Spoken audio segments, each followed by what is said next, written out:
मैं Mukesh Kumar 12th class के chemistry के सभी स्टूडेंट्स का अपनी इस प्यारे से YouTube channel Mukesh chemistry lectures पर वेलकम करता हूं। बच्चों, उम्मीद करता हूं कि आप सब लोग मन लगा के केमिस्ट्री पढ़ रहे होंगे और अपने सब्जेक्ट को इम्प्रूव कर रहे होंगे। बच्चों, अपने इस लेक्चर में मैं आज आपको कार्बोक्सिलिक एसिड्स की केमिकल प्रॉपर्टीज़ बताने जा रहा हूं। तो बच्चों, आप रेडी हो जाइए कापी और पेन के साथ में और केमिकल प्रॉपर्टीज़ के नोट्स बनाना स्टार्ट करिए मेरे साथ। तो बच्चों, स्टार्ट करते हैं। केमिकल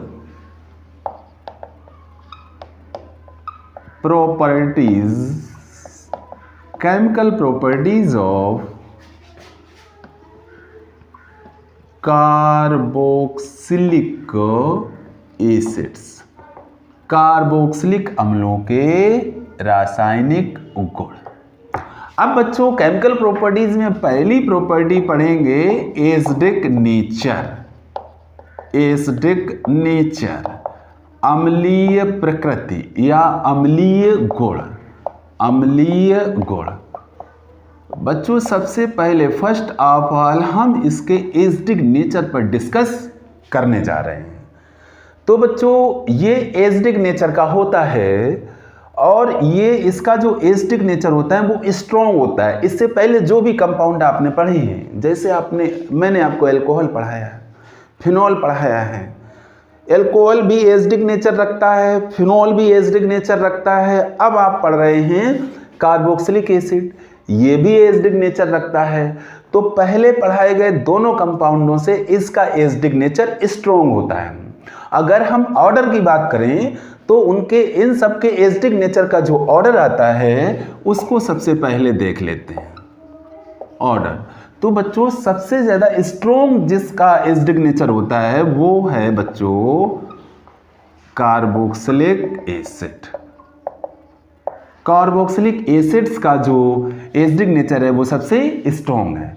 इसके बाद बच्चों आते हैं फिनॉल्स आते हैं। इसके बाद बच्चों आता है वाटर, इसके बाद आता है वाटर और इसके बाद बच्चों आते हैं अल्कोहल्स। बच्चों, इससे ये क्लियर होता है कि अल्कोहल्स का जो एसिडिक नेचर होता है वो बहुत वीक होता है। तो ये जो मैंने ऑर्डर बना दिया है ये है डिक्रीजिंग ऑर्डर। किसका डिक्रीजिंग ऑर्डर है ये एसिडिक नेचर का डिक्रीजिंग ऑर्डर है। बच्चों, इसको आप अपने नोटबुक में लिख लेंगे और इसको अपने माइंड में फीड कर लेंगे। ये बहुत ज़्यादा इंपॉर्टेंट है, इससे रिलेटेड क्वेश्चन आते ही रहते हैं। अब बच्चों, यहाँ से एसिडिक नेचर, अब हम कार्बोक्सिलिक एसिड का एनालिसिस करने जा रहे हैं, इसका विश्लेषण करने जा रहे हैं। पता करते हैं कि इसमें होता क्या है। तो बच्चों, जब कार्बोक्सिलिक एसिड का फॉर्मूला लिखते हैं, लिखकर देखते हैं जरा बच्चों। RC double bond O single bond H। तो हमें यहाँ ये पता चलता है कि जो कार्बोक्सिलिक अम्ल हैं उसमें 2 ऑक्सीजन परमाणु हैं। और मैंने पिछले लेक्चर में बताया था कि ऑक्सीजन एक प्रबल ऋण विद्युतीय तत्व है। मैंने आपको बताया था फोन सेल Br, पहले आपको फोन बताया था। इससे आप प्रबल ऋण विद्युतीय परमाणुओं को अपने माइंड में रख सकते हैं। इसमें जितने भी मैंने एटम्स लिखे हैं, चाहे वो फ्लोरीन हो, ऑक्सीजन हो, नाइट्रोजन हो, क्लोरीन हो, ब्रोमीन हो, ये सब स्ट्रॉन्ग इलेक्ट्रोनेगेटिव एलिमेंट हैं। अब बच्चों, यहाँ पर कार्बोक्सिलिक एसिड में 2 ऑक्सीजन परमाणु हैं और ऑक्सीजन परमाणु प्रबल ऋण विद्युतीय स्ट्रॉन्ग इलेक्ट्रोनेगेटिव एलिमेंट है। तो इसकी वजह से होता क्या है कि ये जो ऑक्सीजन से हाइड्रोजन सिंगल बॉन्ड से जुड़ा हुआ है, इस पर आंशिक धनावेश आ जाता है। क्या आ जाता है बच्चों? आंशिक धनावेश। अब यहाँ अगर हाइड्रोजन जिस ऑक्सीजन से जुड़ा हुआ है, जरा इसकी पोजीशन का पता करते हैं। देखिए बच्चों, ऑक्सीजन के बायकोष में 6 इलेक्ट्रॉन होते हैं। ऑक्सीजन ने अपना 1 इलेक्ट्रॉन हाइड्रोजन के साथ इस बॉन्ड को बनाने में यूज कर लिया और 1 इलेक्ट्रॉन ऑक्सीजन ने इस कार्बन के साथ ये सिंगल बॉन्ड बनाने में यूज कर लिया। तो ऑक्सीजन के 2 इलेक्ट्रॉन यूज हो चुके हैं और ऑक्सीजन के पास आउटर सेल में 6 इलेक्ट्रॉन होते हैं। जैसा कि आपको पता है, ऑक्सीजन 8 2,6। अभी इसके पास 4 इलेक्ट्रॉन बचे हुए हैं, तो इन 4 इलेक्ट्रॉनों से इसके पास 2 लोन पेयर बन जाते हैं। इसके पास 2 लोन पेयर हैं, इट मीन्स ये इलेक्ट्रॉन रिच एलिमेंट है। अब देखिए इसके पास एक ये भी ऑक्सीजन एटम है जो प्रबल ऋण विद्युतीय है, तो इस सब का इस पर इफेक्ट ये पड़ता है कि ये जो हाइड्रोजन एटम है ये आंशिक धनावेशित हो जाता है, आंशिक धनावेशित हो जाता है, और ये बॉन्ड जो है O और H के बीच का ये वीक हो जाता है, और वीक होने के साथ साथ ये ब्रेक भी हो जाता है। ब्रेक होने से क्या होता है, हाइड्रोजन एटम जो है वो H+ आयन के फॉर्म में बाहर निकलता है। H+ आयन के फॉर्म में क्यों बाहर निकलता है, क्योंकि ये अपना इलेक्ट्रॉन इस ऑक्सीजन को दे चुका होता है। तो ऑक्सीजन पर आ जाता है नेगेटिव चार्ज और हाइड्रोजन पे आ जाता है पॉजिटिव चार्ज। बच्चों देखो पिक्चर किस तरह की बनती है, यहाँ बनता क्या है, देखो बच्चों ये रिवर्सिबल प्रोसेस होती है। यहाँ बनता है R single bond C double bond O single bond O, और इस पर आ जाएगा फुल नेगेटिव चार्ज। और हाइड्रोजन क्या है, ये H+ आयन के रूप में बाहर निकलेगा। बच्चों ये क्या है, ये कार्बोक्सिलेट आयन है। ये क्या है बच्चों, कार्बोक्सिलेट आयन है। तो यहां तक जो बात मैंने आपको क्लियर की वो ये क्लियर किया कि कार्बोक्सिलिक अम्ल में ऑक्सीजन परमाणुओं के प्रबल विद्युत ऋणात्मक नेचर के कारण हाइड्रोजन परमाणु पर आंशिक धनावेश आ जाता है, जिससे OH बॉन्ड दुर्बल हो जाता है, और इस बॉन्ड के विदलन से यानी कि इस बॉन्ड के टूटने से H+ आयन उत्पन्न होता है, और क्या बनता है, और कार्बोक्सिलेट आयन बनता है। अभी बच्चों स्टेप बाय स्टेप समझते चलेंगे। हुआ क्या है कि अभी जो हुआ है उसको मैं राइट डाउन कर देता हूं। कार्बोक्सिलिक अम्ल में ऑक्सीजन परमाणुओं के प्रबल विद्युत ऋणात्मक प्रकृति, अब यहां प्रकृति लिख दिया तो यहां की कर लेंगे, प्रकृति के कारण हाइड्रोजन परमाणु पर आंशिक धनावेश आ जाता है, आंशिक धनावेश आ जाता है, आंशिक धनावेश आ जाता है, और OH बॉन्ड OH बंद क्या हो जाता है, वीक हो जाता है, दुर्बल हो जाता है, दुर्बल हो जाता है। ऐसा करने से क्या हो गया, OH बंद दुर्बल हो जाता है, तथा इसके विदलन से, विदलन मीन्स ब्रेक होने से, विदलन से H+ आयन, जिसको क्या कहते हैं बच्चों, जिसको कहते हैं प्रोटॉन, जिससे H+ आयन उत्पन्न होता है, तथा क्या बनता है, कार्बोक्सिलेट आयन बनता है, कार्बोक्सिलेट, तथा कार्बोक्सिलेट आयन बनता है। तो बच्चों अभी तक इतना हुआ, क्या हुआ एक बार पढ़ लेते हैं। कार्बोक्सिलिक अम्ल में ऑक्सीजन परमाणुओं की प्रबल विद्युत ऋणात्मक प्रकृति के कारण हाइड्रोजन परमाणु पर आंशिक धनावेश आ जाता है, जिससे OH बंद दुर्बल हो जाता है, तथा इसके विदलन से, इसके टूटने से क्या होता है, H+ ion it means proton उत्पन्न होता है तथा कार्बोक्सिलेट आयन बनता है। स्टेप बाय स्टेप बच्चों समझेंगे, एकदम क्लियर आपको समझ में आएगा। तो अभी तक मैंने जो बताया वो उसको मैंने समराइज कर दिया है, ये होता है। अब बच्चों एक बात आप अपने दिमाग में रखिए कि आपने पहले की क्लासों में पढ़ रखा है, एक साइंटिस्ट थे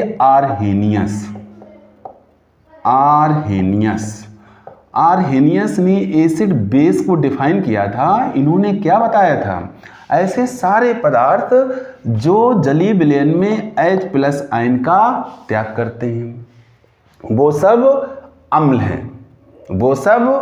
हैं, ठीक। ये तो आरहेनियस ने कहा था। इसके बाद बच्चों आया था ब्रानस्टेड लोरी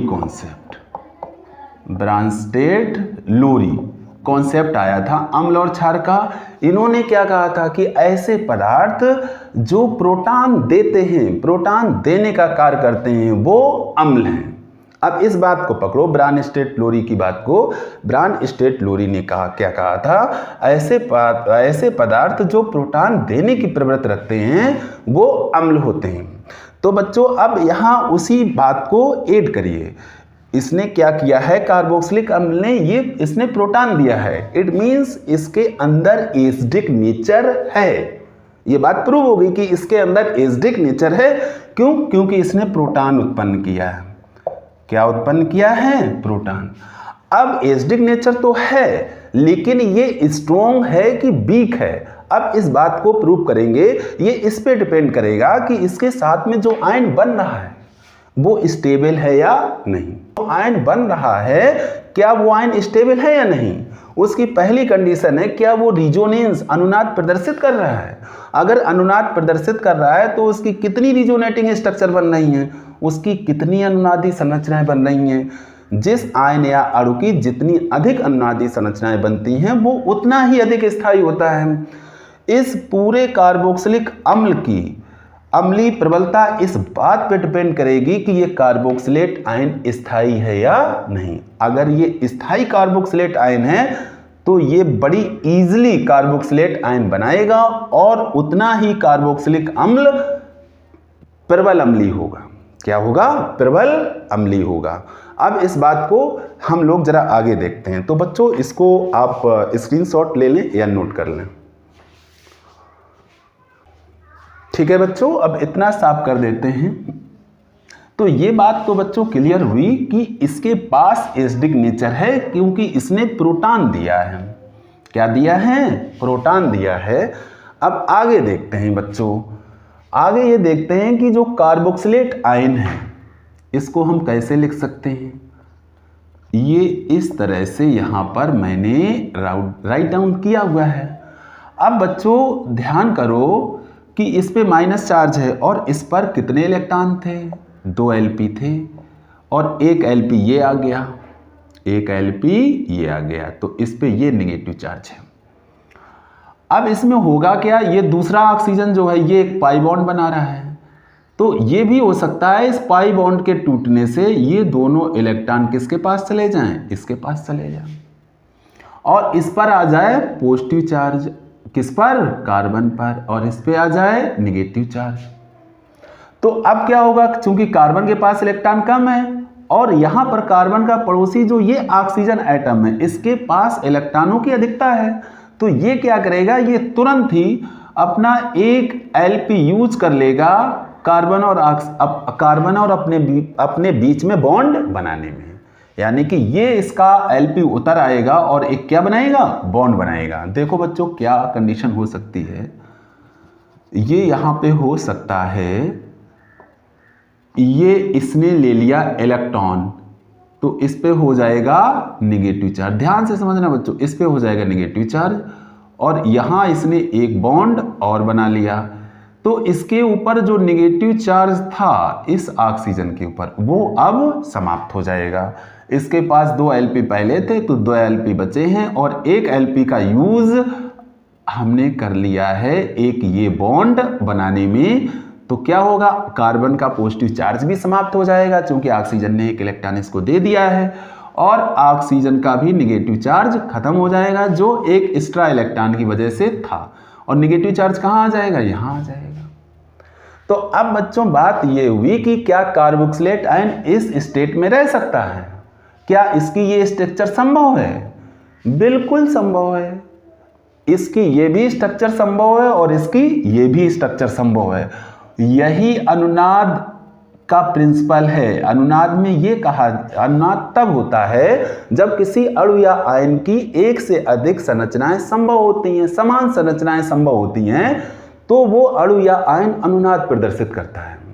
और संभव संरचनाओं को उस अणु या आयन की अनुनादी संरचनाएं कहते हैं। और उसकी वास्तविक संरचना जो होती है वो उन अनुनादी संरचनाओं का, यानी कि संभव संरचनाओं का संयुक्त रूप होती है, जिसको अनुनाद संकर कहते हैं। तो वही चीज बच्चों यहाँ पे क्लियर हो गई कि कार्बोक्सिलेट आयन दो अनुनादी संरचनाएं प्रदर्शित कर रहा है। बच्चों अनुनादी संरचनाओं को एक दूसरे से डबल हेडेड एरो से कनेक्ट करते हैं। अनुनादी संरचनाओं के बीच में डबल हेडेड एरो का यूज किया जाता है। अब बच्चों ये चीज मैंने क्लियर कर दी आपको, इसको अब हटा देते हैं। ये आपको समझाने के लिए मैंने बताया था, इसको अब हटा देते हैं। ये ऐसे हुआ था, हाँ चाहे बना रहने दो, आप समझें। ये ऐसे ये आया, ये ऐसे ये हुआ, ठीक है बच्चों। तो ये चीज यहां पर हुई।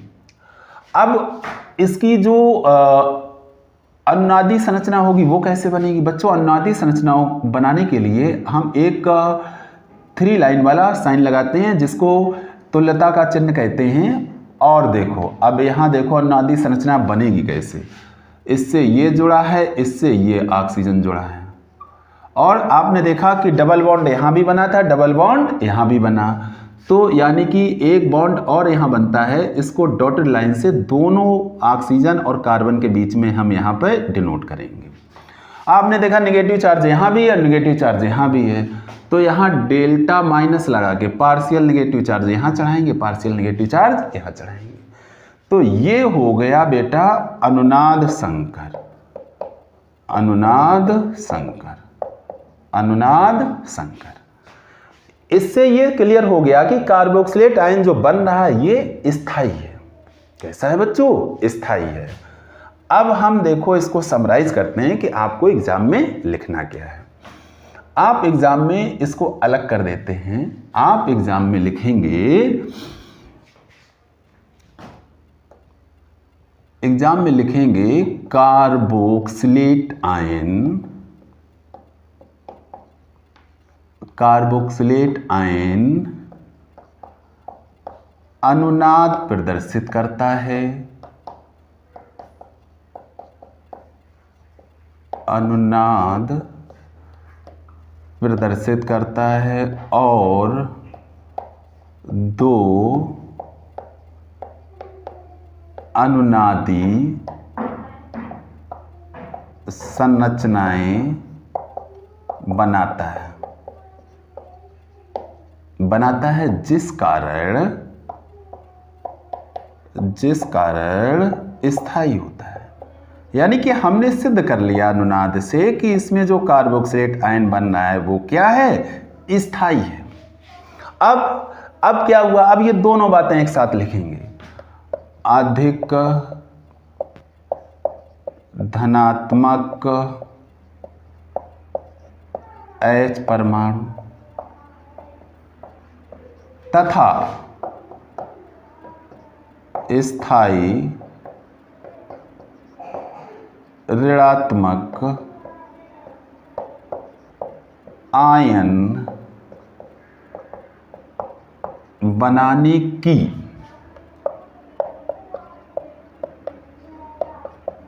प्रवृत्ति के कारण कार्बोक्सिलिक अम्ल, कार्बोक्सिलिक अम्ल, कार्बोक्सिलिक अम्ल सुगमता से,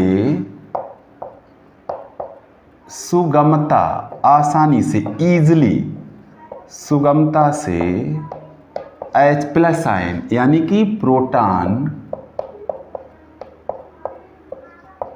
देता है, अब जब आसानी से प्रोटॉन देगा तो ये उतना ही ज्यादा स्ट्रॉन्ग एसिडिक नेचर रखेगा। अतः कार्बोक्सिलिक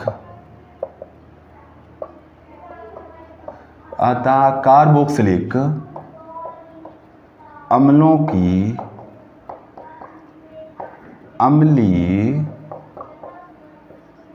प्रबलता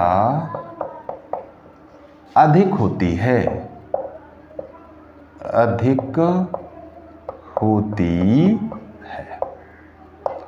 अब बच्चों यही क्वेश्चन आपसे पूछा जाएगा कि क्या कारण है कि कार्बोक्सिलिक अम्लों की अम्लीय प्रबलता अधिक होती है, अम्लीय प्रबलता अधिक होती है। तो बच्चों ये क्वेश्चन का मैंने कई टुकड़ों में इसका आंसर दिया है। सबसे पहले आप आंसर यहां से स्टार्ट करेंगे, एग्जाम में आ जाता है अगर कि क्या कारण है कि कार्बोक्सिलिक अम्लों की अम्लीय प्रबलता अधिक होती है, तो आप लिखेंगे कि कार्बोक्सिलिक अम्ल में ऑक्सीजन परमाणुओं की प्रबल विद्युत ऋणात्मक प्रकृति के कारण हाइड्रोजन परमाणु पर आंशिक धनावेश आ जाता है, जिससे OH बंध दुर्बल हो जाता है तथा इसके विदलन से H+ आयन यानी कि प्रोटॉन उत्पन्न होता है तथा कार्बोक्सिलेट आयन बनता है। और ये आप रिएक्शन लिख करके दिखाएंगे, आप दिखाएंगे कि कैसे कार्बोक्सिलेट आयन बना, कैसे प्रोटॉन बना। इसके बाद आफ्टर दिस आप लिखेंगे कि कार्बोक्सिलेट आयन अनुनाद प्रदर्शित करता है। यहाँ अनुनादी संरचनाएं बना करके दिखाएंगे आप, कार्बोक्सिलेट आयन अनुनाद प्रदर्शित करता है और 2 अनुनादी संरचनाएं बनाता है, जिस कारण स्थायी होता है। जितनी ज्यादा अनुनादी संरचना है उतना ज्यादा स्थायी अणु या आयन होता है। किसी अणु या आयन की जितनी ज्यादा अनुनादी संरचनाएं संभव हैं वो अणु या आयन उतना ज्यादा स्थायी होता है। तो यहाँ पे जो आयन बन रहा है किससे, कार्बोक्सिलिक अम्ल से, वो स्थायी है। तो इसका मतलब है कि कार्बोक्सिलिक अम्ल आसानी से प्रोटॉन दे रहा है। अगर आसानी से प्रोटॉन दे रहा है तो ये अधिक अम्लीय है। फिर लास्ट में लिखेंगे अधिक धनात्मक H परमाणु तथा स्थायी ऋणात्मक आयन बनाने की प्रवृत्ति के कारण कार्बोक्सिलिक अम्ल सुगमता से प्रोटॉन देता है, अतः कार्बोक्सिलिक अम्लों की अम्लीय प्रबलता अधिक होती है। बिल्कुल सटीक आंसर है बच्चों। इसके पूछे जाने की पॉसिबिलिटी बहुत ज्यादा है कि कार्बोक्सिलिक अम्लों की अम्लीय प्रबलता के अधिकता का क्या कारण है, स्पष्ट कीजिए। तो आप इस तरह से उसको आंसर को एक्सप्लेन कर देंगे। तो बच्चों इसको आप नोट कर लें और इसकी प्रैक्टिस करें, इसको ध्यान में रखें। इससे क्वेश्चन आने की पॉसिबिलिटी मैंने बता दी कि बहुत ज़्यादा है। नोट कर लें बच्चों या स्क्रीनशॉट ले लें। ठीक है बच्चों, साफ करते हैं अब इसको। तो बच्चों ये तो था कार्बोक्सिलिक अम्ल का एसिडिक नेचर। अब ये एसिडिक नेचर के कारण कुछ अपक्रियाएं देता है, उन अपक्रियाओं को अब हम समझाते हैं आपको। ये क्या करता है, सक्रिय धातुओं से क्रिया करता है, यानी कि क्षार धातुओं से क्रिया करता है। पहली प्रॉपर्टीज है अम्लीय लक्षण के कारण सक्रिय धातुओं से क्रिया, रिएक्शन विद एक्टिव मेटल्स, सक्रिय धातुओं से क्रिया। अब इसमें सक्रिय धातुओं में मोस्टली हम रिएक्शन कराते हैं सोडियम या पोटेशियम से। तो देखो बच्चों रिएक्शन कराते हैं, कार्बोक्सिलिक अम्ल RCOOH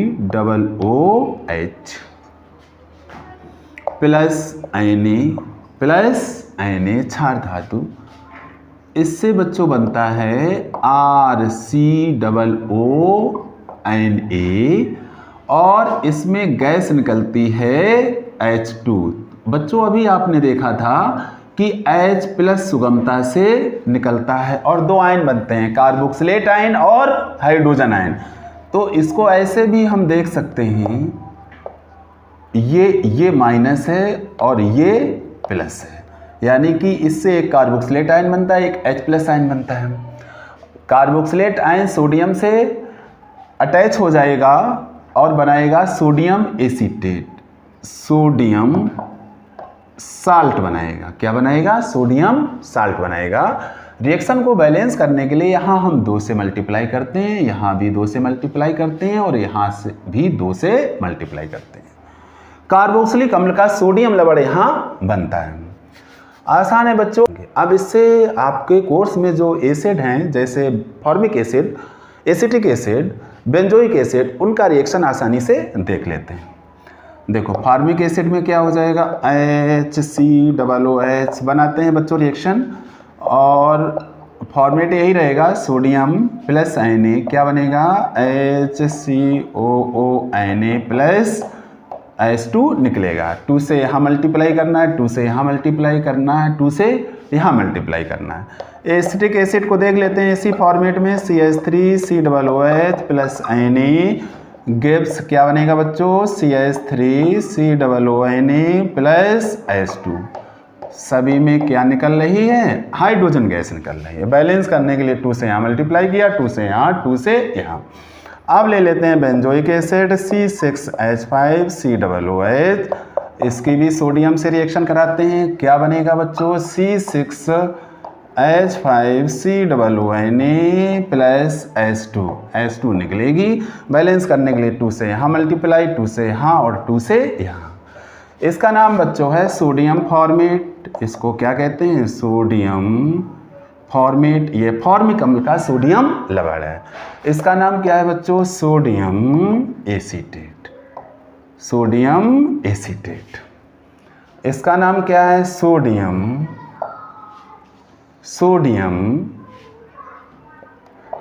बेंजोएट। तो बच्चों आपने आसानी से रिएक्शन करा ली सोडियम से। अब इसके बाद बच्चों क्षार से रिएक्शन कराते हैं। Reaction with alkali. क्षार से रिएक्शन कराएंगे। क्षार यहाँ पर NaOH से रिएक्शन कराते हैं, आपके OH से भी करा सकते हैं। क्षार से बच्चों इसकी रिएक्शन किस तरह से होती है इसको भी समझ लो। RCOOH plus NaOH। बच्चों ये नेगेटिव, ये पॉजिटिव। अभी आपने एसिडिक नेचर में इसको बहुत डिटेल में समझ रखा है। और यहाँ Na पॉजिटिव, OH माइनस, तो माइनस को प्लस से जोड़ेंगे, प्लस को माइनस से जोड़ेंगे। क्या बनेगा बच्चों?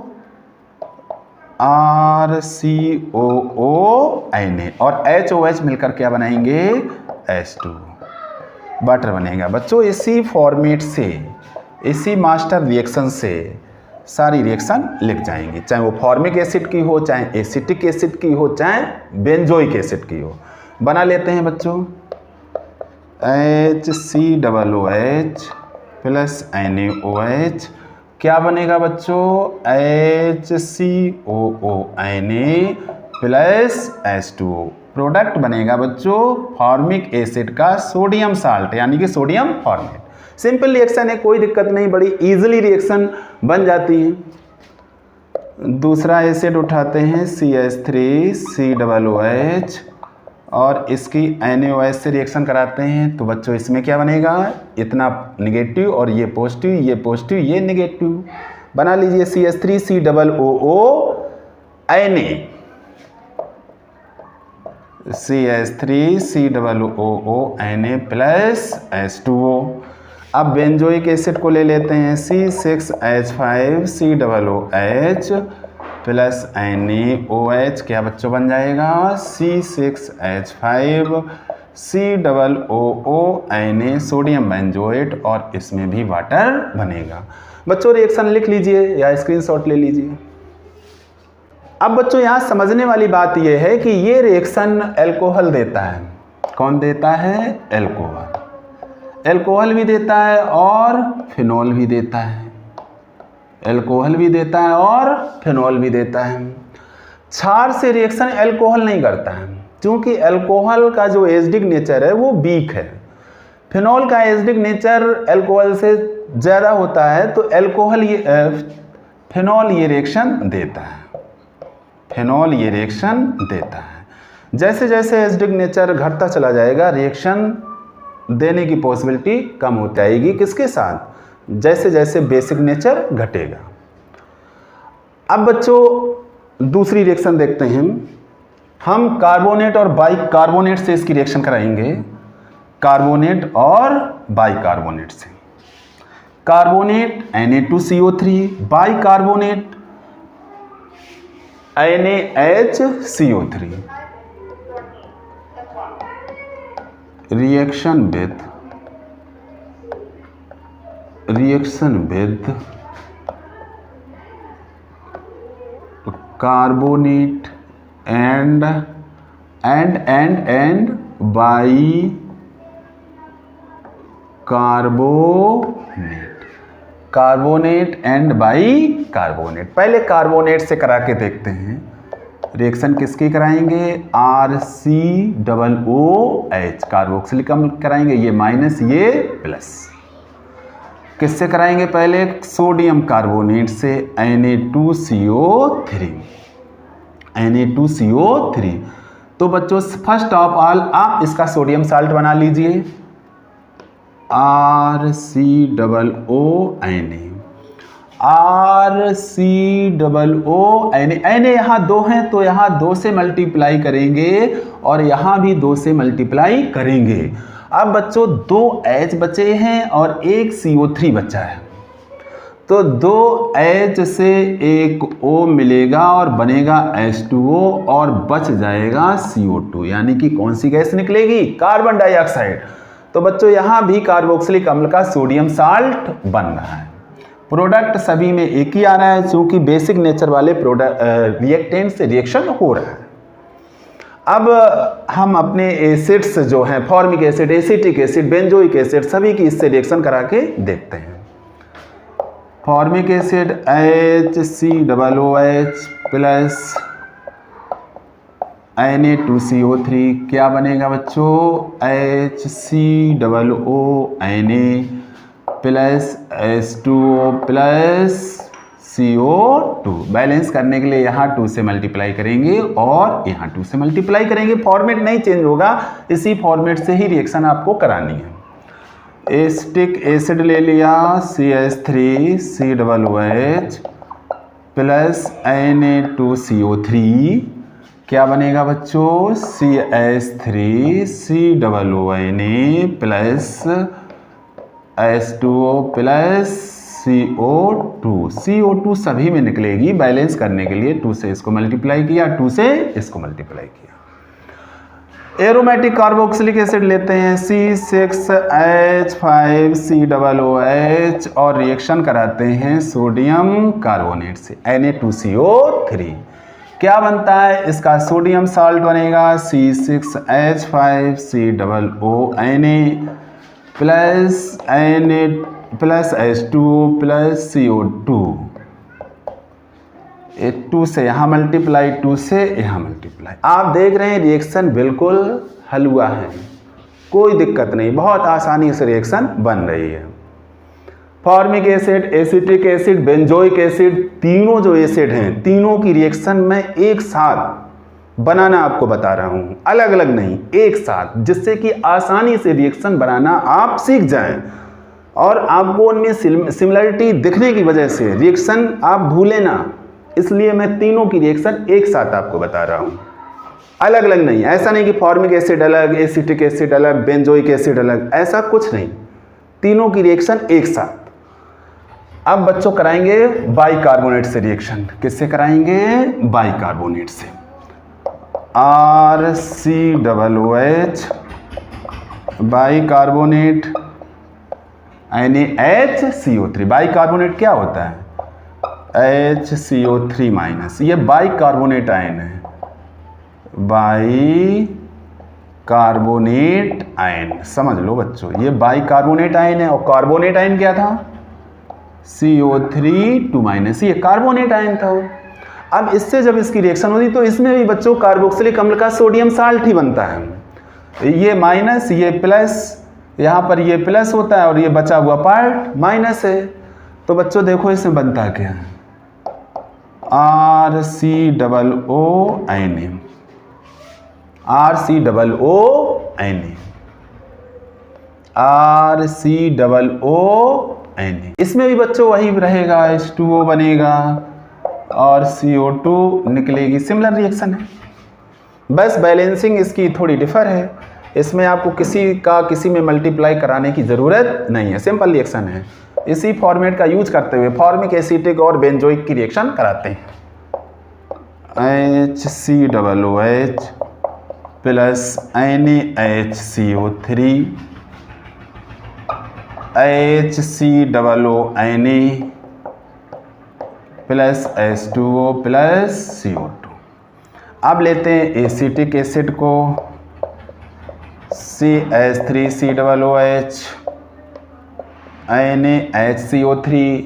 देखते जाओ बच्चों, CH3COONA plus H2O plus CO2।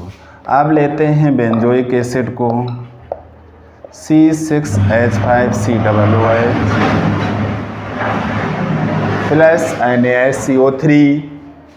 क्या बनेगा बच्चों, C6H5COONA plus H2O plus CO2।